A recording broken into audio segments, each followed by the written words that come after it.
Dear students, in this class I am going to explain about the structure of maize seed and certain other things which are required for the topic. Here the structure of maize seed. Maize seed has got its biological name as Zea mays. You can see over here what it is called, Zea mays. It is a monocotyledonous albuminous seed. Monocotyledonous because single cotyledon is there, and albuminous seed because it contains the albumin protein. Now, definition of Caryopsis, please pay attention towards it. One-seeded fruits are called as Caryopsis, and that is, in them the fruit wall is fused with the seed coat. Seed coat and fruit wall, they both are fused. You would have observed the maize seed. You cannot distinguish between the fruit wall and the seed coat. Now maize grain, when you cut it transversely, you will see the two sections. The large yellowish upper area, this marks the position of endosperm. Endosperm is the nutritive tissue. How it is formed, this I had told in the fertilization portion. And the small whitish lower area containing embryo. So large yellowish upper area has the endosperm, whereas the small whitish lower area contains embryo. Now parts are, maize grain has got following parts. First, fused seed coat and pericarp. Here you can say that it is the yellowish membranous layer, fused seed coat and the pericarp. You would have observed the maize seed, that yellowish membranous layer at the top is the fused seed coat and the pericarp. Then hilum and micropyle.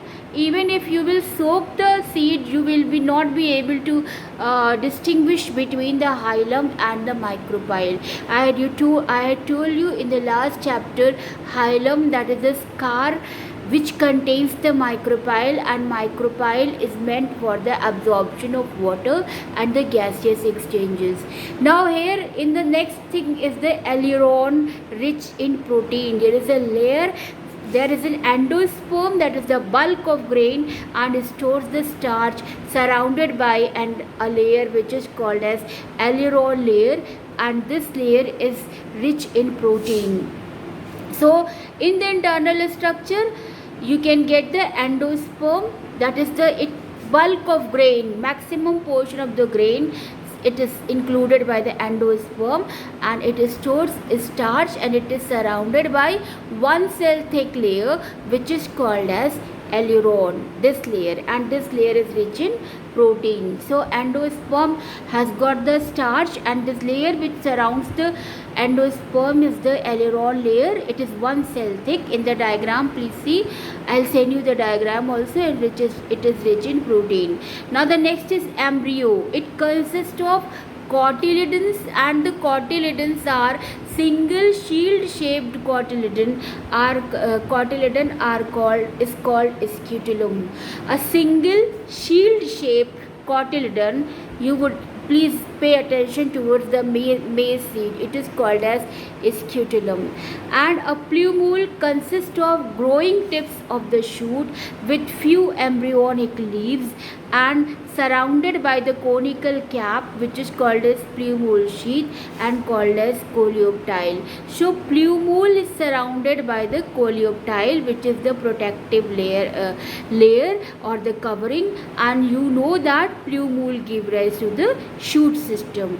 Whereas next part is the radicle. It is covered by the root cap, and it is surrounded by a protective root sheath which is called as coleorhiza. So here the main point is that the plumule is surrounded by the coleoptile and radicle is surrounded by the coleorhiza. These are the outer protective covering of the plumule and the radicle. Plumule by the coleoptile and radicle by the coleorhiza. Now these are the main points which are highlighted for the maize seed, that is the Zea mays. Now next part is the seed dormancy. Seed dormancy definition is important because in the 10th class you may be requiring this definition. Seeds which do not germinate even when suitable conditions are provided, this is called as seed dormancy. That is what it is said, that until or unless the favorable condition comes, the seed is not going to germinate. This is called as seed dormancy, and it has got its merits because it helps in overcoming the unfavorable conditions. And another thing is that in dispersal also the seed dormancy is important. Next thing is the germination. Sum total of all the processes by which a dormant embryo of the seed grows out of the seed coat and establishes itself an independent seedling, this is called as germination. That is, when the seed is there and you sow the seed, okay, seed contains the dormant embryo and it grows out. After bursting the seed coat, the seed grows out into a small seedling. So this condition is called as germination, that from the dormant embryo the seed develops into seedling, and this is called as germination. Like when you sow the seed, suppose that you have the gram seed, okay, and these gram seed you are sowing under the soil. Now this dormant embryo seed which contains, after getting all the favorable conditions like appropriate amount of water, appropriate amount of temperature if it is getting, or oxygen it is getting, then it will be developed into the seedling. This is called as germination. Now conditions which are required for the germination are water, oxygen and temperature. It is given in your book that water is required in the appropriate amount. If too much water is there, then ultimately it may cause the rotting of the seed. Likewise oxygen also, there should be appropriate amount of oxygen in order to accelerate the metabolic activities, and ultimately the temperature, optimum temperature is required for the seed to grow into the seedling. So these things I have finished. The process of seed germination I will be taking out in the experimental form from the book, and till here you go through, and I hope that you would have finished the work of the last chapter. Okay, for example, here it is given that water intake helps the seed to germinate in the following ways. First of all, it softens the seed coat and causes its rupture. When the seed will be soaked and the water will sown and water will be given, first of all, with the help of water, the seed coat will rupture, and ultimately the plumule and the radicle emerge out.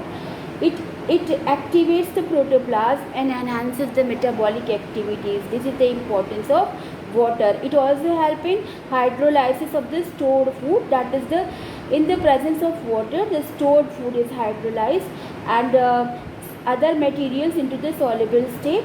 And the other one is that it helps in the transportation of the soluble food from storage tissue to the developing embryo. The next is oxygen. During the germination of the seed, metabolic activities accelerate, so they require energy, and this energy is released from the stored food material by the process of oxidation. That is, the stored food material will be oxidized. That is what is happening in the process of respiration. The food material is oxidized in the presence of oxygen. Likewise, the food which is stored here in the form of starches and the protein, in the presence of oxygen, it will be oxidized, and ultimately what will happen? Because of the oxidation of the food, the oxygen is consumed and carbon dioxide is produced, and this exchange of O2 and CO2 takes place primarily through the micropyle. Again I am speaking, the energy is released from the stored food material by the process of oxidation, and for this purpose the seed require oxygen. and because of oxidation, what will happen? Oxygen will be consumed and the CO2 will be produced, which is done, this exchange of O2 and CO2 is done by the micropyle. Then temperature, it is also having the important role, and in optimum temperature conditions the seed germinate, and temperature at which the seed grows most rapidly is the optimum temperature. And generally the seeds of tropical plants, they need a higher temperature, whereas that of temperate climate need low temperature for germination. For example, tropical plants like xerophytes, they require the higher temperature for the growth. So temperature availability of the plant or the temperature demand of the seed also differs from type of the climate. So till here I have finished the portion. Please go through with that and ask your problem. Process of seed germination, in that I will be compiling in the next form. First of all, what will happen? Absorption of water will take place and number of the physiological changes will take place. The embryo produces large number of enzymes, and these enzymes hydrolyze the stored food material and make it available to the growing embryo. Okay, first of all, the seed will absorb water, it will rupture, and ultimately after the absorption of the water, enzymatic activities of the cell and the metabolic activities will be increased. Hydrolysis takes place and it will hydrolyze the stored food material, and with the availability of the food, the cell division starts in the embryo, that is the cell will start dividing, and the radicle and the plumule also grows in size. And what will happen after that? The radicle first come out, and it from the seed coat it will give rise to the root system, and after that the plumule comes out and it will give rise to the shoot system.